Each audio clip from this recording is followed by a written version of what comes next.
नमस्कार सम्पूर्णमा हजुरहरूलाई हजुरको नेपाली भाषामा स्वागत छ। आज म हजुरहरू सामु लेमन जिन्जर टीको रेसिपी लिएर उपस्थित भइसकेकी छु। अब यो चिया बनाउनको लागि आवश्यक पर्ने सामग्रीहरू सङ्कलन गरौँ है त। सर्वप्रथम त कागती जुन चाहिँ मैले टिपिसकेकी छु र पुदिनाको 2-3वटा पत्ता पनि आवश्यक पर्दछ। यो पुदिना चाहिँ अप्सनल हो, तर हाल्दा राम्रो। र अन्तिममा अदुवा मैले जमिनबाट निकाल्दै छु। लेमन जिन्जर टीको लागि सर्वप्रथम दिउरेमा 1 गिलास पानी तताउन राख्नुहोस्। त्यसपछि अघि निकालेको अदुवालाई राम्ररीसँग धोई पखाली बोक्रा टाँसेर ओखलमा कुट्नुहोस्। यसो गर्नाले चाहिँ अदुवाको रस चियामा घुल्छ।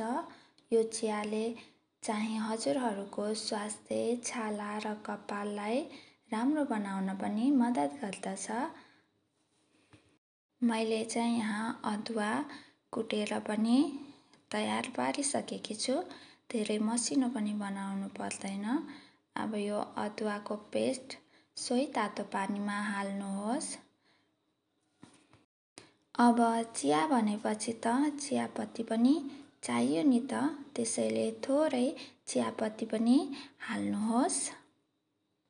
उम्लिन छोडिदिनुहोस्। अब मजाले चिया उम्लिसकेको छ, जसमा चियापत्तीको कलर पनि चियामा आइसकेको छ। अब ग्यास अफ गरेर एउटा कपमा छान्नीको सहायताले छानेर हाल्नुहोस्। अब यो चियामा 2 चम्चा मह पनि हाल्नुहोस्। हजुरहरूले चिनीको प्रयोग पनि गर्न सक्नुहुनेछ र मजाले घोल्नुहोस्।